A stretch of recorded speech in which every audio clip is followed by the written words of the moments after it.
Well, hello everyone, and welcome to another session of our 2020 Functional Aging Summit going online. Really appreciate you guys being here. Really excited about this session because I'm excited to learn about this myself. Dr. Bruce Crawford is joining us to talk basically about his method that he's developed, I'm sure over quite a number of years of practice of doing basically Pilates applied for pelvic floor therapy. And you've trained like over 5,000 medical professionals, is that right? Or medical and fitness professionals? Yeah, mostly fitness professionals. Well, probably evenly split between Pilates instructors and physical therapists and personal trainers. Well, yeah, you've done a lot of work in this area then, and you're a board certified urogynecologist. So are you still practicing? Yeah, I still am. Excellent. I still am, but I have changed it radically. I'll talk about that. Okay, good. Well, really Early excited on to in the have you talk. here and looking forward to what you're going to share with us. Just for everybody really quickly, we are recording the session as well. And also questions, if you want to put them in the chat box, we will try to kind of monitor that and integrate those. But also we will try to have some time at the end for some question and answer as well. So really excited. It is all you, Dr. Crawford. Thank you so much. Thank you. It's really an honor to be here. And this is a new experience for me. I do want to right away introduce Heather. Heather, if you could just share your screen or share your video rather, so I can see you. I find that comforting to look at you. Oh, okay. I'll keep it on. Heather's one of our master trainers and probably the best movement instructor I've ever met or worked with. It's a real honor. And so thanks Heather for being here as well. So yeah, this is a new format for us. Not just in terms of doing this as a live webinar, but the Functional Aging Institute is a new program that we're fortunate enough to have been introduced to. And, I kind of tuned in a little bit early and caught the last half of JR's talk. And man, that guy has tons of energy. And so I'm going to try and keep my energy up for you guys too. But everything he's talking about in terms of creating a medical fitness facility and restoring people's lives and bodies and health without medication or surgery, that's what we do. You know what I mean? But because I guess I'm not a very good networker, I don't know the other people that are out there doing it. It sounded like he was about 100 miles ahead of us on the road to doing this thing. But, I enjoy what I'm doing. And this today, what we have in terms of day-to-day practice is so different than it was just 7 months ago. 7 months ago, I still had a traditional urogynecology practice here in Northern Nevada. And I had stopped operating. I haven't operated for a couple of years now because, I was starting to see the light. But still those, seeing 20, 30 patients a day and dealing with insurance companies and not having enough time to really spend with patients. And so because of a number of events, an opportunity arose for me to not do that anymore. I closed that practice and I opened up Vessi Lab and its compatible healthcare partner called Vessi Health. And it's a concierge medical practice. It's a state-of-the-art Pilates studio. We offer yoga and Tai Chi and massage and nutrition programs. And we have a really sophisticated pelvic floor rehab program, which is the main focus of the talk today. And it really came about from some experiences I had 10 years ago. I was doing all this volunteer surgical work in West Africa, in Niger specifically, which is like just the poorest country. And we'd go to Niger and fix something called an obstetrical fistula. Maybe some of you have heard of that. There's about 2.5 million women living in sub-Saharan Africa with this childbirth-related injury that occurs because there's no access to emergency obstetrical care in these just wicked poor places. And what happens is when labor obstructs, as it sometimes does, C-section wasn't available, and the baby's head would put so much pressure between the bladder and the back of the pubic symphysis that it would cause that portion of the bladder to die and to slough. And unfortunately, in those situations, the baby always dies. A third of the time, the mom dies too, but of the 2/3 of moms that don't die, they wind up about 6 days after the baby does pass with a huge hole between the bladder and the vagina, making them completely incontinent of every drop of urine their body produces. And so living as a woman in sub-Saharan Africa does not afford you tremendous civil liberties to begin with. And if you become completely incontinent, you are in real trouble. And so we'd go and we'd fix 200 or 300 fistulas a year. And pretty successfully, pretty reliably successfully, we'd do this, restore the anatomy. We could, in 8 out of 10 cases, close the hole. But many of these patients, even though the anatomy had been restored, structure was restored, remained incontinent. And I'm kind of a slow learner, I guess, because after 4 or 5 or 6 visits to Africa, I started to say, well, this really isn't compatible with everything I've learned as a physician and surgeon about how to treat bladder control problems. As I was trained, structure and function were intimately related. And if you were, as a surgeon, restore structure, you should restore function. But that's not what we were seeing. We were seeing persistent functional deficit, although the anatomy was, in quotation marks, normal again. And I realized after a period of time, measured in years, that bladder control actually is a neuromuscular phenomenon. It is not a structural phenomenon.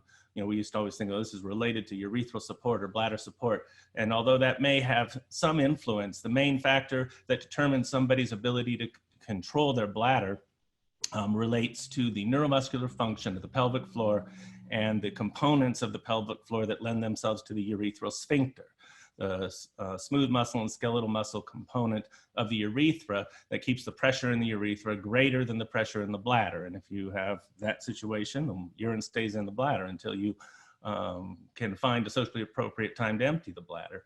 And so I came back home thinking, we should do something better for our patients. We should find an intelligent, sophisticated, effective neuromuscular solution for these patients. And everybody, if they were going down that path at all, when I say everybody, I mean my colleagues treating patients with these problems, they'd say, yeah, we tell them to go home and do Kegel exercises. And yet, at this point, I had done 5,000 slings for bladder control problems, and nobody was doing Kegel exercises. And so we needed something more practicable and more effective and more quickly effective to avoid attrition from programs that were oriented towards restoring bladder control without surgery.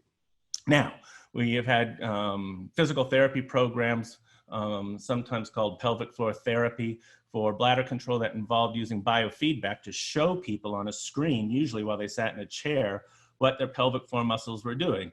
And you can ask them to contract them quickly, you can ask them to contract them slowly, you can ask them to, but patients, the attrition rates from these programs are like 40, 50, 60%. Patients were dropping out, weren't following through. And those that were compliant, it works, which is cool. And good for those that were able to maintain compliance, but we wanted something more practicable.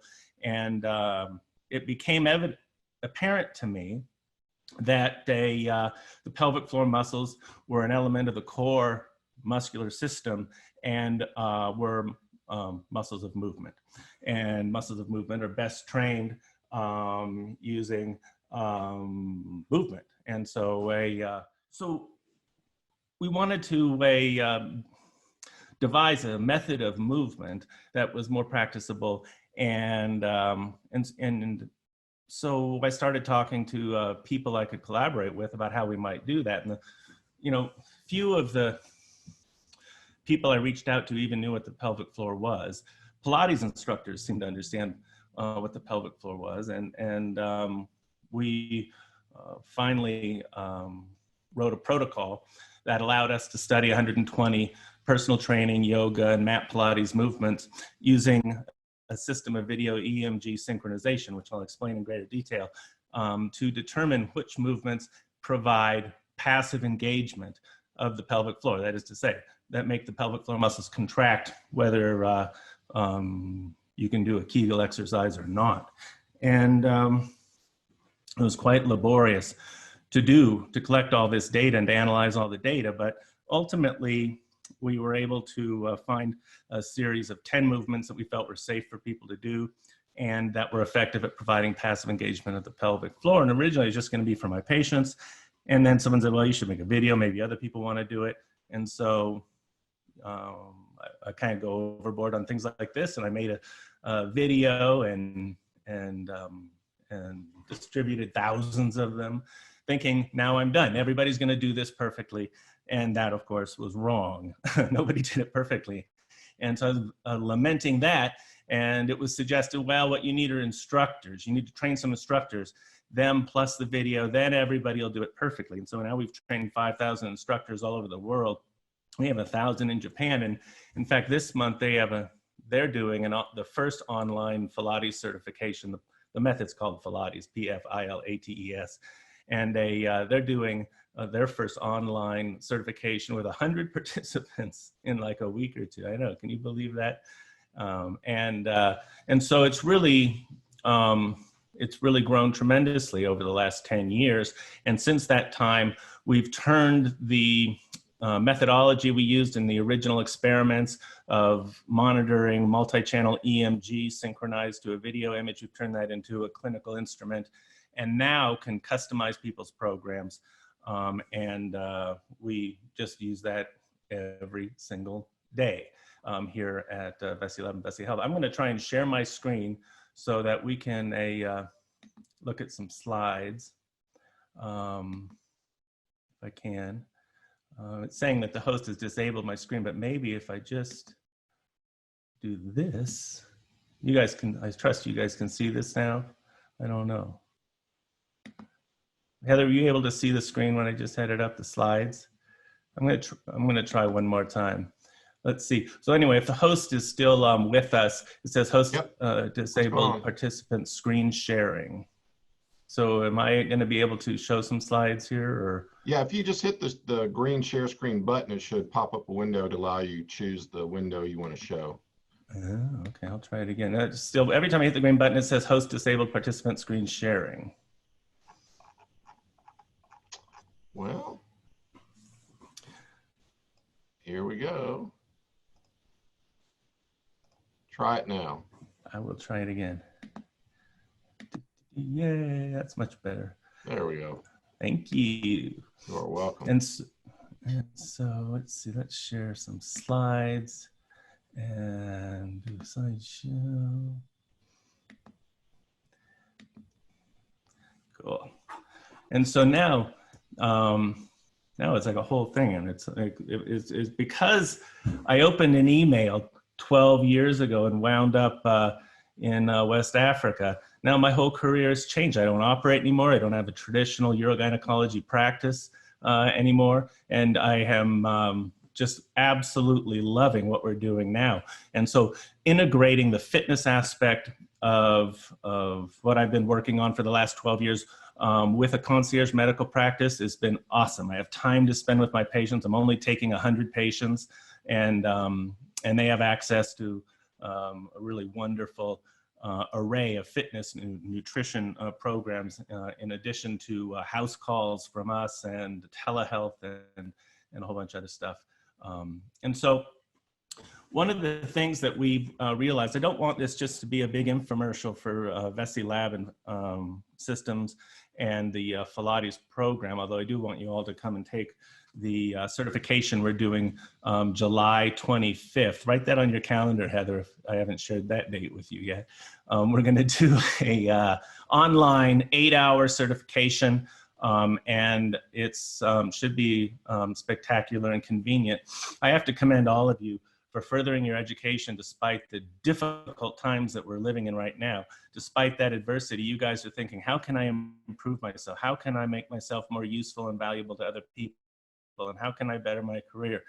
And so I want to give you something practical today in and of itself, aside from any future endeavors we may embark upon together, and share with you what we've learned, and me being sort of the ultimate pragmatist, what we've learned that's actually useful to apply in your practices tomorrow. I assume we have a bunch of fitness professionals and physical therapists and nurses, hopefully some doctors too, and this is equally relevant. You know, it's incredible how broad the interest in the pelvic floor is.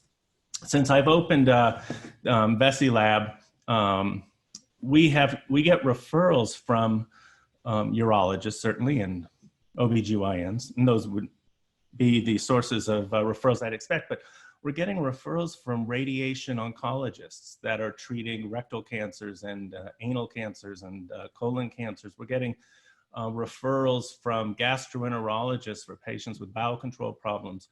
We're getting referrals from a really broad array of medical specialties, because every specialty has a pelvic floor problem within it. You know, whether it's bladder control, prolapse, bowel control, sexual dysfunction, pain complaints. The pelvic floor is making its presence known. And despite that, this remains what I call the last fitness issue. This is an issue, this is a piece of anatomy that most people don't even know they have. Like, how many parts of your body are you unaware of, right? We'd like to think we know all the parts of our body, but a lot of people don't even know that they have a pelvic floor, and if they are aware of it, they probably don't have a keen understanding of its relevance and how it works with the rest of the body, and specifically with the rest of the core. So we can think of the pelvic floor as the floor of the core, if you will. And the floor of the core is naturally related to muscles of movement. And this slide reminds me to tell you in broad strokes how that works, right? So obviously we're looking at a hemipelvis from the lateral view, right? So we're looking at the side of a half a pelvis. And we see up top that yellow portion is the ilium, and then the pink portion is the pubic bone, and then the ischium is the final kind of purpley brownish portion. And it has that kind of rounded area down here that the Pilates instructors have a good name for. They call this the sits bone. We call, urogynecologists, that's the ischial tuberosity. But the sits bone is, right, it's kind of what you sit on. And so these three bones fuse at the acetabulum of the hip, and they provide a point of insertion for three of the most important co-recruiters of the pelvic floor. What's a co-recruiter? A co-recruiter is a muscle that is wired to cooperate and coordinate with pelvic floor activity. And these are motor pathways that get established when a small child first pulls itself up and begins to walk. And so you have the point of origin for the gluteal muscles of the lower extremity adductors and the transversus abdominis along the iliac crest here, all surrounding what's on the other side of this image, which is, of course, the pelvic floor muscles, right? And so what that does, in essence, is create a column of rigidity that extends from the sternum, where the transversus abdominis originates from, down to the knees, where the lower extremity adductors insert, that keep you from flopping over when you are upright. And so you don't have to think about it, fortunately, right? These motor pathways are automatic, if you will, or some people would say reflexive. You can leverage this understanding of how our neuromuscular system works into creating a more intelligent, more effective program for pelvic floor performance training. And so again, the idea of isolating the pelvic floor is really arcane and lacks consideration. And historically, you know, we have a kind of bullied patients into doing isolated pelvic floor contractions by monitoring with biofeedback what these other muscle groups are doing and say, nope, nope, nope, nope, nope, you're not isolating the pelvic floor. You're using your abdominal muscles, or you're using the glutes, or whatever. You got to isolate the pelvic floor. And it's very, very, very difficult to isolate the pelvic floor, even for trained athletes and fitness professionals. And the reason it's difficult to isolate the pelvic floor is, wait for it, it's not natural to isolate the pelvic floor. It's unnatural for the pelvic floor to work in isolation. And so an isolated Kegel exercise just doesn't make functional sense. The pelvic floor muscles are muscles of movement. And as an element of the core, Joseph Pilates teaches us that every movement begins with the core, right? First the core, then do the movement. And so we can understand that by doing the kinds of experiments that we did early on, and then we've been refining it for the last 10 years. When we started out, teaching the Pilates method, we did not know what we were doing. We still don't know what we're doing, but we know a little more than we did 10 years ago. We've taught these 10 exercises, in the context of a traditional fitness paradigm. And now we realize it's better to customize the program, and of those 10 movements, figure out for each individual which one or two or maybe 3 movements are going to be their best movements in terms of creating the greatest degree of co-contraction of the pelvic floor, and then giving them a custom program. And so Heather will go over in some more detail, what are the mechanics of doing a Pilates movement? How is it different than a traditional lunge or a traditional bridge or a traditional hover or a traditional squat? And how we use principles of overflow to really augment the number of motor units in the pelvic floor that are firing with each contraction by bringing someone up to a point of peak passive engagement, having them hold the movement there, and then add a series of forceful, voluntary, fast pelvic floor contractions with something we call percussive breathing to really improve the motor unit recruitment. And with that comes improved efficacy and a quicker timeline to recovery, which reduces attrition and helps people not give up and go have an operation. That's kind of like everything I've figured out in the last 12 years in a nutshell. So these little muscles that are not part of the pelvic floor, these are the big, strong pelvic floor muscles. The one that we're most interested in is the pubococcygeus. Some people call it puborectalis, that kind of circles underneath the upper part of the anal canal, lower part of the rectum, and inserts on either side of the pubic bone here and here. But these little muscles, like the superficial transverse peronei, the bulbospongiosus muscle, and the external anal sphincter, have the same nerve supply, right, as the pelvic floor muscles. And so they work in coordination. And we'll talk about why that matters when I go into the description of how prolapse, pelvic organ prolapse, is a fitness problem. And so I think it's easier to understand how stress incontinence might be a fitness issue, and even overactive bladder perhaps, but for people to understand that the true origin of prolapse, for which hundreds of thousands of women have surgery every year, is a fitness issue, it's a radical idea. And most actively practicing urogynecologists, reconstructive pelvic surgeons like myself, don't understand that. And it's an inconvenient truth, if you will, because it challenges their idea about what first-line therapy should be for these problems. It's extraordinary that 6 million times a year in the United States, a woman gives birth, and seldom does anybody have a conversation about rehabilitation of the pelvic floor. Now, consider every patient in the United States that has an ACL repair. Do you think they get their quadricep rehabbed? Of course they do. In fact, if that wasn't insisted upon, the doc would be considered negligent. You have to rehab that quad because there's predictable neuromuscular damage. Same thing with a rotator cuff repair.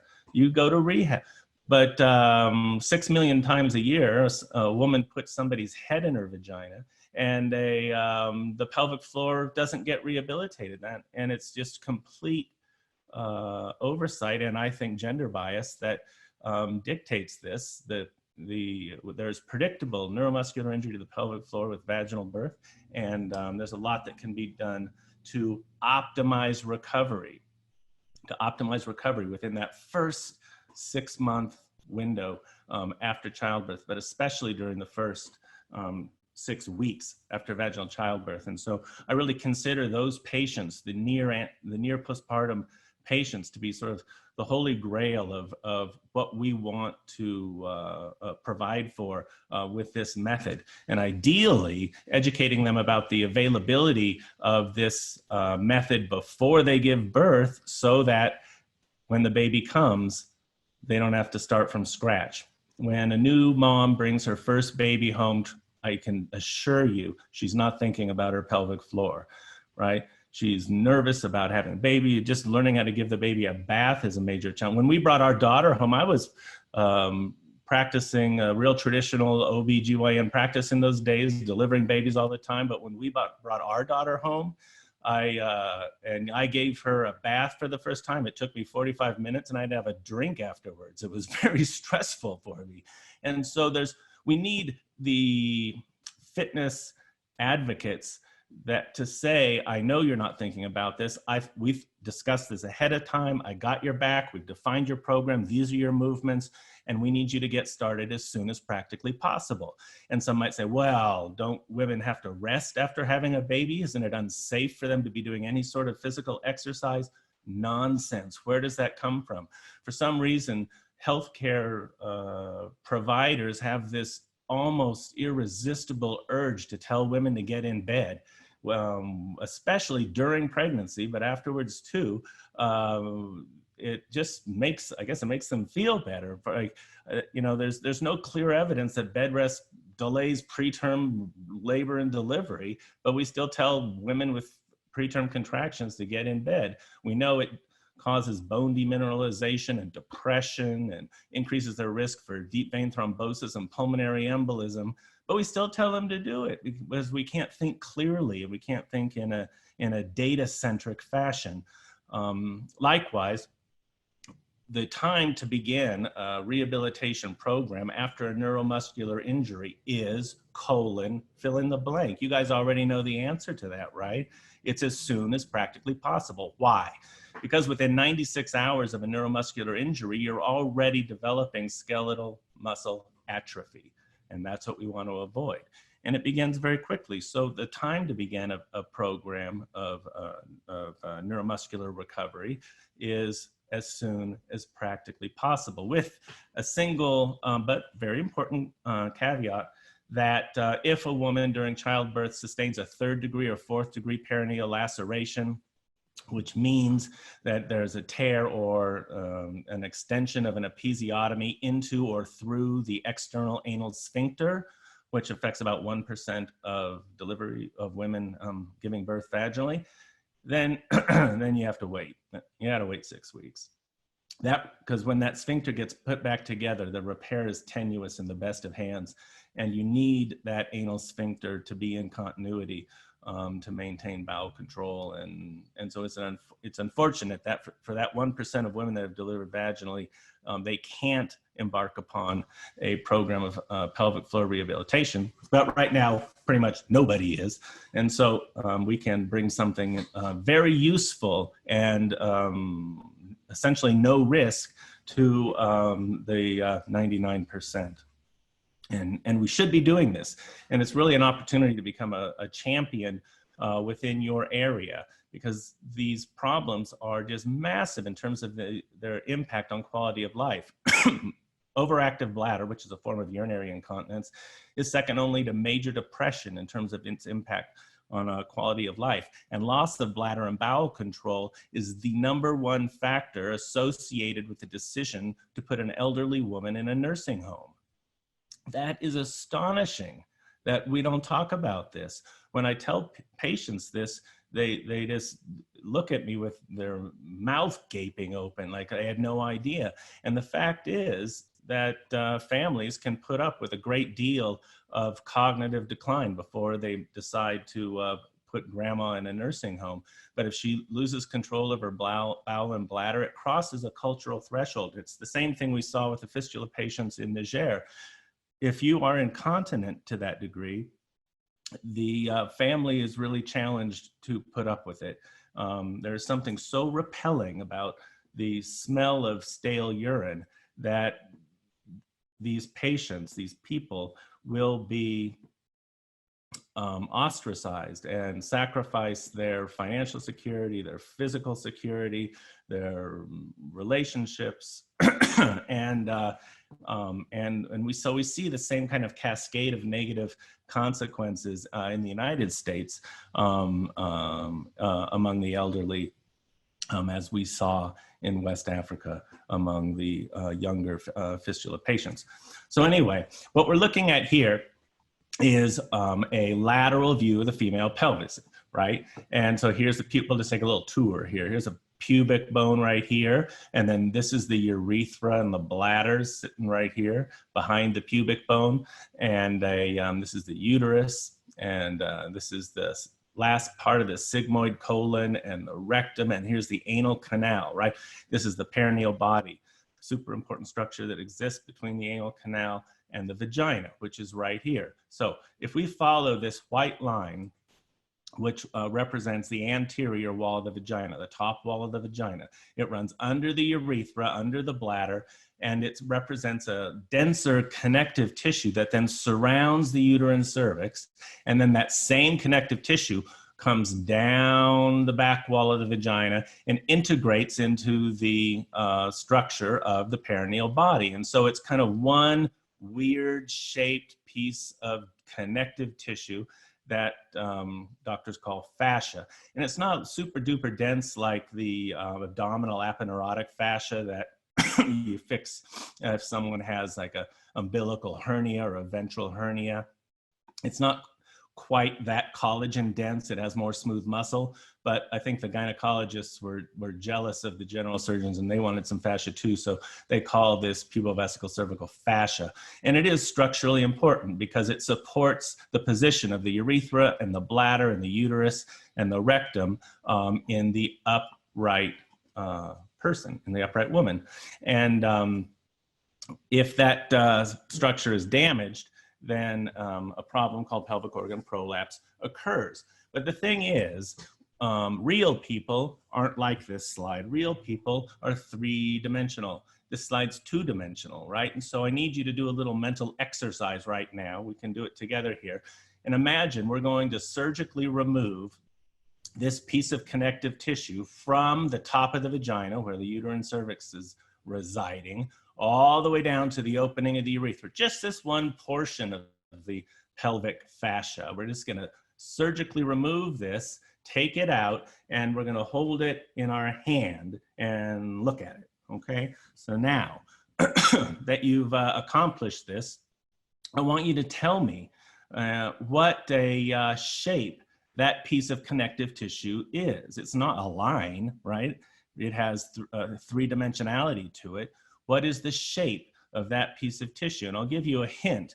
That tissue extends from this structure called the ischial spine on the right hemipelvis to this structure, the ischial spine, on the left hemipelvis, high within the pelvis, right? And so way up here in the pelvis, this structure is extending from ischial spine to ischial spine. And I'll give you another clue that'll help you make a mental picture of the shape of this piece of fascia. Down low in the pelvis, right under the pubic bone, this structure extends from the right side of the pubic bone to the left side of the pubic bone, right? It is a shorter distance than the upper part, spans, but nonetheless. And finally, the same connective tissue, obviously it's all in continuity, you can probably begin to figure out has sort of the shape of a triangle with the tip cut off, and that's a shape we call a trapezoid. We call that a trapezoid. And so there's a trapezoid of connective tissue underneath the bladder that is attached to the bony pelvis, beginning at the level of the ischial spine, all along the length of the connective tissue and all the way to the pubic bone. And so it's a trapezoid of tissue that forms a hammock, if you will, underneath the urethra and the bladder. Now, what about this piece of connective tissue over the rectum? What if we did a similar operation and we just removed this piece of tissue, held it in our hand, and tried to figure out what three-dimensional shape it had? Well, what we would see is that it has the same shape as a segment under the bladder. It goes from ischial-spine to ischial-spine, and down low, it traverses the span of the perineal body, right, from the right to the left. So it's a triangle with the tip cut off. It's a second trapezoid of connective tissue supporting the back wall of the vagina, which holds the rectum in place. And so you have these two trapezoids kind of laying on top of each other. Now, what happens every time you cough, sneeze, laugh, run, jump, do anything of significant strain that increases intra-abdominal pressure, what happens is your body is pre-programmed, as we were talking about a few minutes ago, because of the co-recruiters, the co-contractors. It's pre-programmed to reflexively contract the pelvic floor muscles, okay? So the pelvic floor muscles that are running from one pubic bone beside the urethra, vagina, and rectum, behind the rectum and up the other side, right? Creating, in essence, a second kind of sling around all of these structures. They shorten when there's a reflexive contraction. They shorten when there's a reflexive contraction, and they pull this structure and this structure towards the pubic bone, right? So they would shorten this length. You can see in the normal standing female, the upper 2/3 of the vagina are kind of horizontal, and the lower 1/3 of the vagina is kind of vertical. But when she coughs, what happens? Pretend this is a video now, and she's going to give a big cough, and we're going to get a reflex contraction of the pubococcygeus puborectalis, and it's going to pull these structures toward the pubic bone. What's going to happen to the position of the bladder and the uterus? What's going to happen is the upper 2/3 of the vagina is going to further flatten because these muscles are pulling the lower 1/3 of the vagina into a more closed state. And when you flatten the upper 2/3 of the vagina, the force of the cough, the abdominal pressure that's being developed, comes to bear on the muscle, not on the connective tissue. So this is the pelvic floor's way of protecting that connective tissue from the force generated by effort. That's the functional purpose of the pelvic floor in the upright animal, is to protect this connective tissue. If these muscles don't work, if they've been damaged, they're atrophic, they're weak, they've never been recovered after an injury such as after vaginal childbirth, what happens is the vagina remains relatively vertical during a cough, and the force of that cough is directed out the opening of the vagina, and the anterior trapezoid begins to detach at the ischial spine on the right and left, and it pushes the bladder and the uterus down towards the opening of the vagina. And if it gets to the opening of the vagina, the patient shows up in your office and says something like, there's a problem down there, like there's a problem in Australia or something, right? We don't even want to use the words to describe this anatomy, right? As a ridiculous barrier to care that hardly any other medical specialty has to deal with, right? And patients will delay care because it's embarrassing, they want to talk about it, it's just part of being a mom, you know, the misinformation goes on and on and on. But this is why pelvic floor dysfunction is a fitness issue. This is why if you don't do something about pelvic floor damage when it occurs and do it as close to the time of injury as possible, that you are at risk for developing prolapse of the pelvic organs. And this is seldom understood. And so, you know, if you do pelvic reconstructive surgery and you fix a prolapsed bladder or a prolapsed uterus or something called a rectocele, and you don't rehabilitate the pelvic floor, that you have missed the point. And you have to make that decision while understanding that 30 to 50% of pelvic reconstructive surgery procedures fail, and 1/3 of women have a second pelvic reconstructive surgery for prolapse.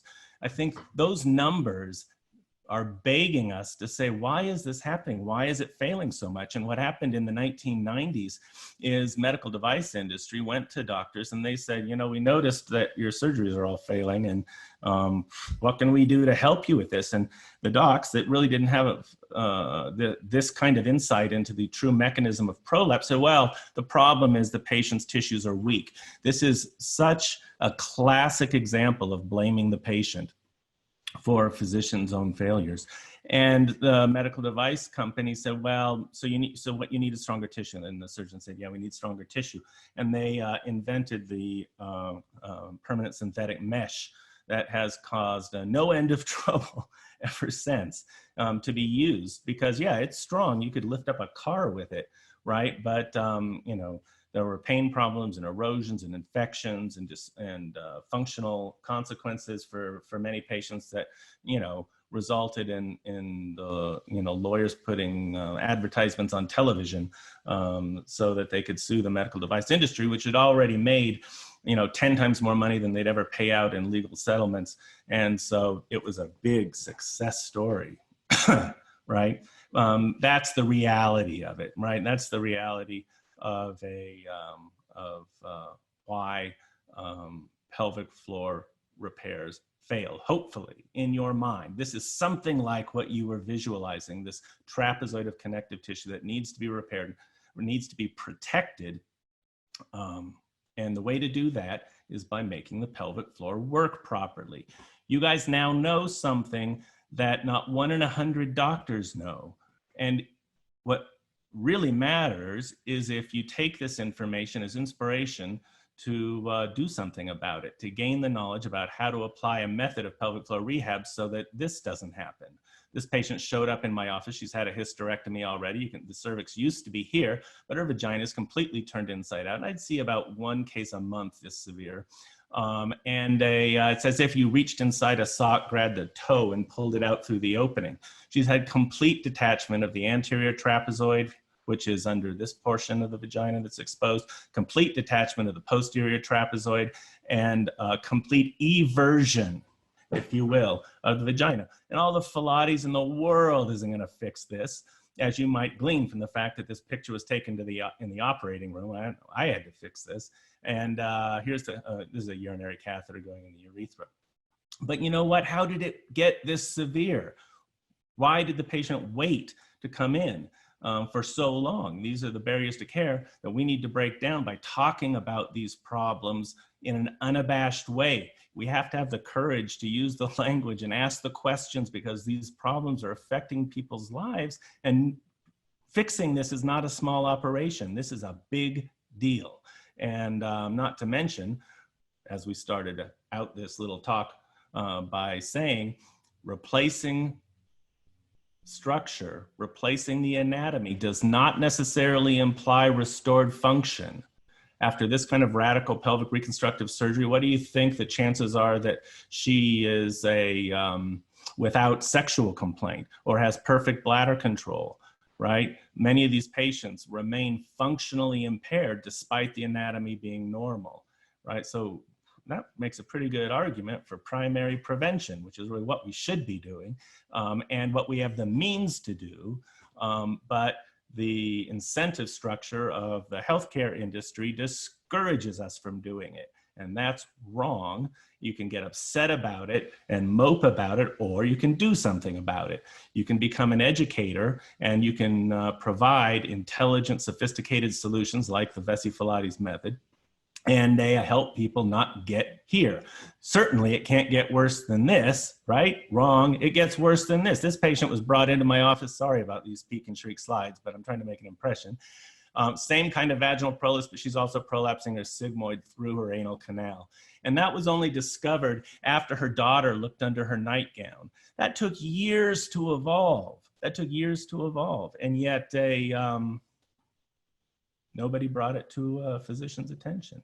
And so you think that has a negative impact on someone's life? You'd say, surely that's rare. It's just not that rare, unfortunately. I was seeing this frequently in the office. And so we know it matters. And so, you know, this is a slide taken at the time of a laparoscopic procedure I did for a cystocele, which is when the bladder is prolapsing ahead of everything else. And what we've done here is we've made an incision in the peritoneum along the top wall of the abdominal cavity. So what you're looking with a telescope from the belly button down into the pelvis, right? So imagine the room you're sitting in is someone's abdominal cavity. And so looking straight ahead, you'd be looking down towards their pelvis, right? And so if you made an incision along the ceiling of the room you're in down towards the pelvis, and then you took the edge of that incision and you pulled it down, you bring the bladder down with it. And then you could look on top of the bladder, right? So this is the top of the bladder. And you can see that we've placed sutures here and here and here and here and here and here and here to replace that anterior trapezoidal laterally from where it detached, starting here at the ischial spine and extending all the way down to the pubic symphysis, which is here. And we did it on both sides. Well, this repair is a pain in the ass to do. And guess it's a little sore after too. And wouldn't it be better not to have to do this? And if you go through all of this to repair a cystocele and you don't rehabilitate the pelvic floor, what are you doing? What are you doing? You have taken a decongestant for a stuffy nose and the cold rages on. Guess what? You shouldn't be surprised if in a few hours your stuffy nose comes back again. So the pelvic floor muscles, the pubococcygeus, the iliococcygeus, and the coccygeus should be better understood. We're mainly concerned with this first, thickest, bulkiest component of the pelvic floor called the pubococcygeus. It extends from the pubic bone here, down beside the urethra, the vagina, the rectum, up the other side, making this sling. And we know it contracts reflexively with movement that increases intra-abdominal pressure. And that's the premise on which the Pilates method is based. Now, these other muscles, like the gluteal muscles, right, that are arising from the iliac fossa and the lower extremity adductors, there's a whole bunch of them, but we can consider them as a group for the purpose of this talk, and the transversus abdominis. We started out by saying naturally are integrated with the firing pattern of the pelvic floor muscles, right? And it creates this column of rigidity from the sternum all the way down to the knees with the pelvic floor right at the center. And so why is it difficult to isolate the pelvic floor? I said it already, because it's not natural to isolate the pelvic floor. These muscles work as a family, and the family likes to work together. And we should let them work together, and we should be smart about devising a program that allows them to work together and then customizing that program for each individual's needs. And so with respect again to vaginal childbirth, there's just no good way to get a baby out, right? You've got to get this out of this. And that is not surprisingly going to cause some neuromuscular injury to the pelvic floor. Cesarean section isn't the answer for all patients. What we need to do is say, we know this is going to cause an injury. We've got your rehab program already in place. Is anyone in your community doing that? Could you partner with the childbirth educators in your community and say, look, I've learned a lot. In fact, I went and got certified in this method and continue to work closely with Dr. Crawford and the team at Bessie Lab. We'd like to implement a program for every mom, so at least she has an opportunity to partake in this. Not everyone will. It still involves exercise, right? And some people are repelled by that alone. But we should at least have an opportunity to do something about it and avoid the consequences of not doing something about it that result in medication and surgery and things that we don't want. But right, this is going to continue to happen, fortunately, right? It's a wonderful thing, but it's not without consequence, and we should be smart about it. Women deserve it. There's a good cartoon I made that shows the normal position of the bladder and the vagina and the rectum and the pelvic floor muscles here, right, in their non-vaginal delivery state. And then on this side, there's a head in the vagina. And you can see it's displacing the bladder here. The vagina is displaced all the way like this, and that anterior trapezoid is being torn away from its lateral attachment here, right? and the posterior trapezoids being torn away from the perineal body here, which can result in a different kind of prolapse called a rectocele, but it's the same idea. It's a bulge that is uncomfortable and causes functional problems. And the pelvic floor muscles that were here are now all stretched as the baby's head comes through the vaginal canal. The pudendal nerve, which is bringing the nerve supply from S2, 3, and 4 to the pelvic floor, is being compressed here. And so there's stretch injury to the pudendal nerve, there's compression injury to the pudendal nerve, and that denervation is what results in atrophy. And so the best way to rehabilitate muscle is as soon as practically possible after the injury, because we know pelvic floor exercise or any therapeutic exercise actually increases the production of nerve growth factor, which helps that new peripheral nerve grow, right, from the spinal cord back down to the target muscle and reinnervate the muscle, not as well as it was before, but optimally so. And so therapeutic exercise is important, and you got to do it quick before you lose the muscle tissue. We know at the time of vaginal birth, the pudendal nerve gets stretched 13 to 35% of its resting length, and we know predictable axon damage, denervation, occurs after peripheral nerve is stretched beyond 15% longer than its resting length. And so it's predictable that these injuries occur. Now, one thing VESI's allowed us to do, again, VESI is this means by which we can, let's see here. Heather, can you see this? Can you see a VESI clip on your screen? No, I still see your slide deck. Well, I want you to see this. Go back down to your share screen button. You can. Oh, yeah, okay. Between windows. All right, he's teachable. Let's see here. Look at this. This is a VESI clip. What does that mean? VESI stands for Video EMG Synchronization. And I invented it. I just got the patent in April, actually. That was hard to do. Anybody ever get a patent? It took years of arguing. And finally, I think that they just wanted to get rid of me, so they gave it to me. That's being a nuisance. And so it's a way of analyzing an individual's response to an array of movements and then just picking the movements that provide the best functional result. So they can forget about ones that aren't doing that much for them and just do the ones that are going to give them the results quickly. And that matters because if you don't make people better quickly with exercise, they quit, give up, and go have an operation or take a pill. The best medicines there are for overactive bladder take 6 to 12 weeks to work, and results we're seeing using methods selected, movements selected in this fashion are providing a 50% improvement in 28 days of training. That's the only statistic I'd ask you to remember, is that when the Pilates method is applied in a custom way, the clients can expect a 50% improvement in bladder symptoms in 28 days of training. And so this is how it works. Each movement you analyze is analyzed in the same fashion using maybe a 1 minute, 30-second to 1 minute VESI clip. A VESI clip is the patient doing the movement while you simultaneously record 4 channels of EMG. Out of convention, the top channel is always the pelvic floor. The second channel is always the gluteal muscles placed on the left side.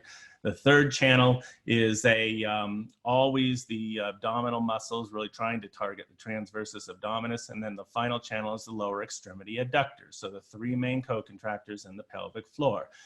During the VESI clip, we start recording, and the beginning of the recording is over here on the far left-hand side. And we say, just stay relaxed and do your best Kegel exercise. Do your best isolated Kegel exercise.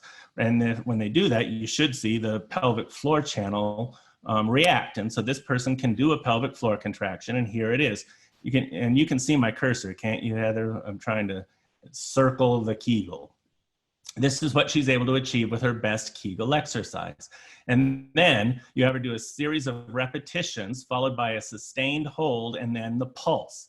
We say the power's in the pulse. The pulse is when we're making a small range of motion around the point of peak passive engagement, reflected here during the hold, while adding a strong voluntary pelvic floor contraction and percussive breathing. Percussive breathing is exhaling hard and quick with your mouth open and making a noise like that's a percussive breath, right? And it really gets the transversus abdominis recruited. And so you're trying to optimize the reflex overflow to the pelvic floor, creating more motor unit recruitment. This is all done with surface EMG electrodes that provide an amplitude proportionate to the number of motor units, muscle cells that are firing at any given time, right? And so I'm going to go ahead and play this clip for you guys, and then I'll narrate it a little bit. So you see this little dotted line that's moving on the screen left to right? That's where she is in the video. That's what's going on EMG-wise at the given point in the video. And I wish I'd get out of the way here a little bit. This is in Japan a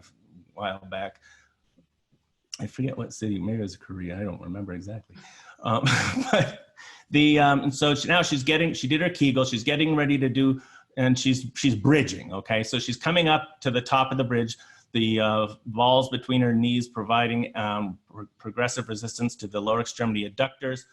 We're cueing her glutes. We're talking to her about what's coming next. And now we're gonna say, you're doing that movement, great, go ahead, come to a hold. Now, she's holding the movement at the point of peak passive engagement. She's not doing any voluntary pelvic floor work yet, but it's already stronger than her isolated Kegel. Now, we've coached her already, so we're getting ready to pulse, and you're gonna breathe, and you're gonna make a small range of motion, voluntary Kegel and percussive breathing, and then this is what she's actually capable of during that pelvic floor contract during that movement. And you can see just how much better that is in terms of motor unit recruitment than her isolated Kegel exercise. Now, there's some, so that's kind of the basics of how VESI works. Here's another, that's not the one I wanted to show you. Let's see here. Right, here's another example. Japanese actually taught me this. This is kind of like bridging in a prone position. And so these exercises can be done even if you can't get out of bed. We've rehabbed people in wheelchairs with no legs. You can adapt and modify these movements. And I'll tell you something, Heather is an absolute genius at this.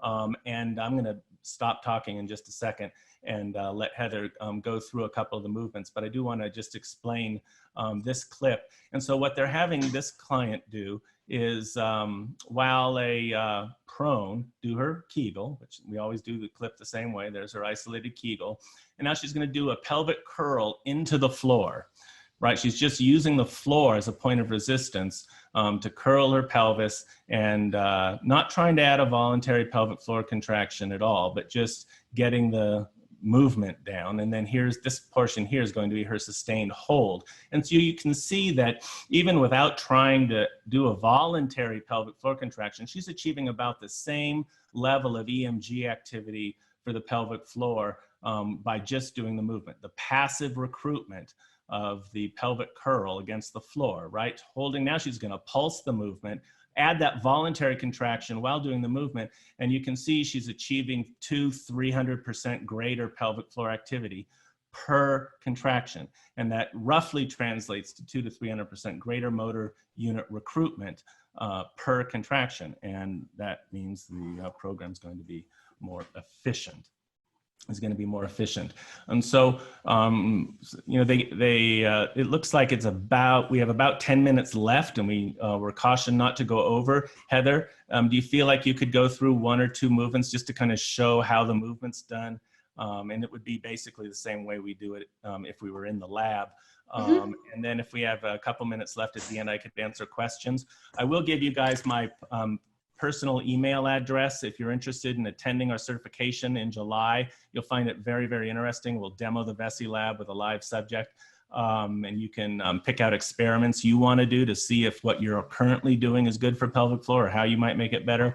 And so my email address is pf171@live.com, livictor.com. Or you can contact us at the office, 775-284-0000. 3482, 775-284-3482, or pf171@live.com. All right, so I hope that was interesting for you guys. Let's see, I am going to stop sharing. And then Dr. Crawford, you had a question as to whether this would be good for women in their 50s or 60s. Yes, just briefly, I'll tell you about Betty. Betty came to me, she was 83 years old. She was an administrative employee at the University of Nevada. And on the weekends, the city paid her to drive a Scion around and report people for civic violations. She was a real pain in the ass, but she was upset that she couldn't work anymore because of her bladder control problem. And in 6 weeks, she was 50% better. In 12 weeks, she was back in her Scion, back at work and thrilled. It's ideal to begin as close to the time of an injury as possible, but it's not essential. You can still recover the pelvic floor in your 8th decade of life, and probably, depending on your health, even beyond that. So yeah, this is something that people of all ages can take advantage of, and the movements are all modifiable, so it doesn't as I said, we've had people with major disabilities still do this. And Dr. Crawford, I'm just going to give a little bit of my personal testimony, if you're okay with that, before we get into the exercises. Okay. I found Dr. Crawford about 10 years ago.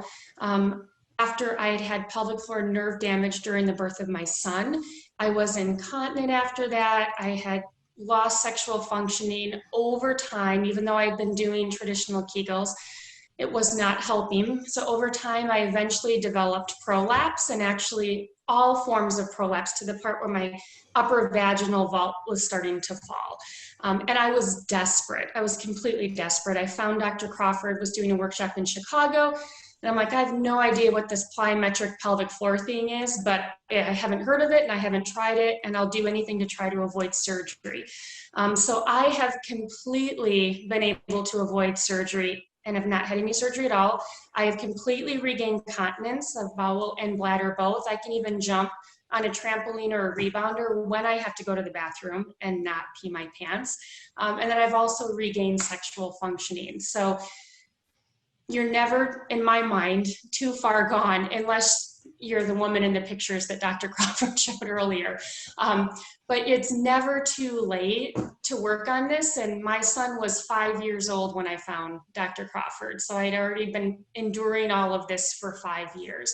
And I'm in my late 40s now, and I'm super excited that as I'm aging, I feel stronger than I ever have. So, and I attribute that all to Dr. Crawford and the Pilates program, which is why I will always help him whenever he asks, because I just think he's an amazing person. So anyway, I'm going to show you guys 1 or 2 exercises. Maybe just one, so okay. I can try and answer some of the questions that are coming through. Yeah. And then, but if I don't get to all the questions, just call me or email me. I promise that I will answer every question in due course. But you go ahead.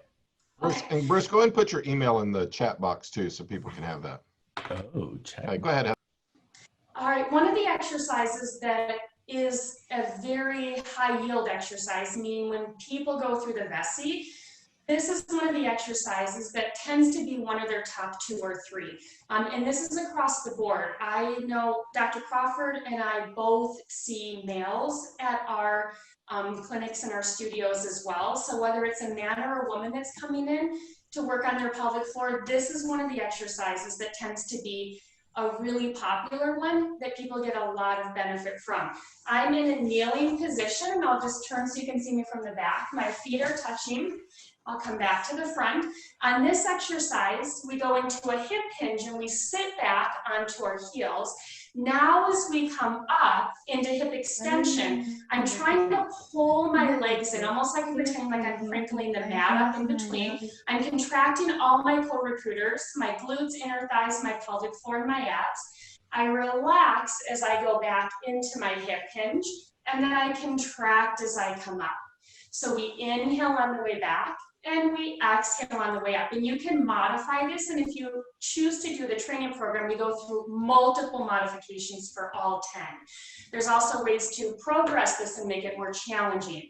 So after we have people do several movements just to get the motion down, we do the isometric hold. So we're preloading before we go into that plyometric quick motion.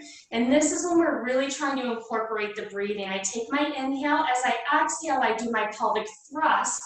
I inhale, release, exhale, pelvic thrust. So I'm going to turn to the side so you can see me, and I'm going to do it a little quicker.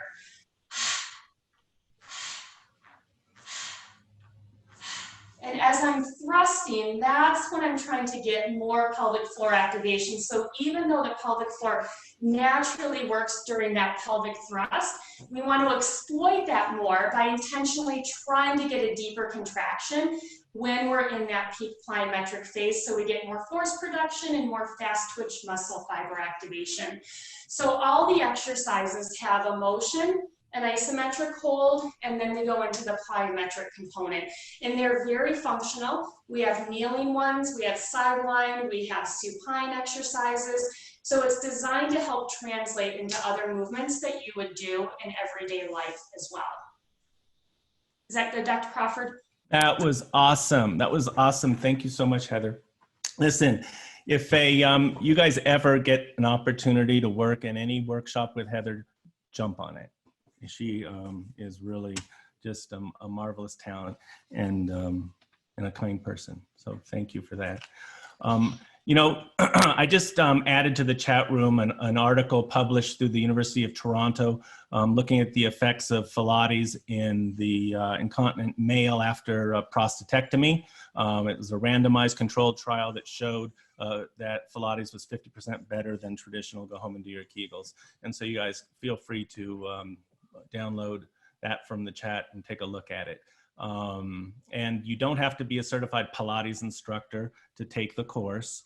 Look, this course is real theory heavy because the movements just aren't that complicated, right? Understanding why these movements work is what makes you an expert and useful to people. So it's not just enough to know that they work. You could take my word for that, but you need to know the backstory. You need to know why they work. And so that is what we accomplish. We generally have a lot of fun at the same time. So, Dr. Crawford, there was a question from Penny as to whether these, if any of these work for people that are unable to get up and down off the floor.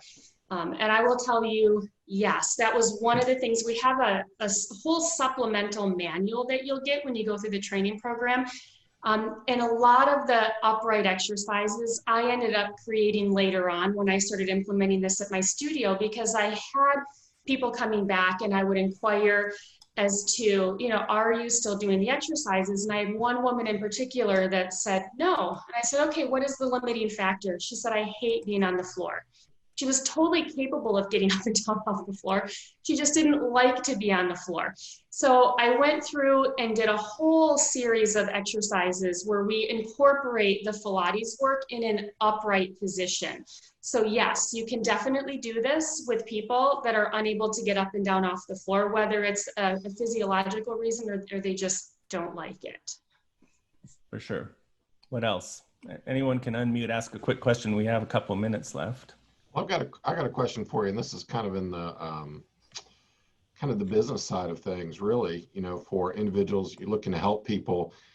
In your experience with the fitness trainers, how have they been implementing this into their program? You know, is it something that they just do one-on-one in groups? How do you maybe That's a great question. How do you get people to refer to it if you're just a fit pro, you know? Right. So, you know, some people do put on regular sort of pelvic floor seminars in their studios, right? And others will, and then they will, from those maybe 1 or 2 hour seminar, they'll get people signed up for a 6-week pelvic floor program. And the program comes with a whole kit, a ball, a book, DVD, educational guide, program guide, access to vesilab.com, where students have their own private page and you can send them assignments and worksheets. And, you know, that's a $200 value. in itself. We sell those. I have a Zoom call in a day or two with a woman in South Korea that I sent a kit to that we're working on her program remotely. But usually they'll come into the studio and work with you maybe 4 or 5 times over the course of 6 weeks to achieve the program. And so you learn how to do that when you take the course. And we charge $500 for a 6-week program. If we were billing insurance, we'd be reimbursed $1,500 for that same program, but we don't take insurance and we make people pay cash. And so it's more accessible that way. But the value is tremendous if you think about the value of avoiding an operation or having to fill a prescription for an anticholinergic medication that gives you dry mouth and constipation and other things. And so from a business standpoint, some people will teach it in group classes. I think Heather has the group class she does, and we have group Pilates movement classes, multiple times a week here at Vessi Lab Functional Fitness. But in terms of the pelvic floor program, we mostly do it one-on-one. And one of the things I did at my studio after I went through Dr. Crawford's training program, because no one was doing it in my area, is I reached out to some of the local pelvic floor physical therapists and OBGYNs, and I offered to do kind of a complimentary session just so that they could come in and experience it firsthand. And that led to a significant number of referrals that continue to reoccur. Even now, I get a lot of doctor and PT referrals. So I think reaching out and trying to collaborate with the local medical community, letting them know that you're not trying to take away from what they're doing, you're trying to enhance that and help patients. It's worked really well for me. And that's one of the things that we talk about too in the certification program is implementation techniques, but that was something that really benefited me. Well, thank you, Dr. Crawford and Heather. We appreciate this great information. Really was awesome. Thank you. And something that you just don't, in especially the fitness world, we might hear about it a little bit, pelvic floor stuff kind of floats around here and there, but to really kind of hear from the inside from a urogynecologist that's working with, these major issues that women are having that no one's talking about, really, and it's kind of hidden, I guess, is just amazing. So thank you for sharing your skills with us, and hopefully everybody will check out your certification program. Oh, I hope so too.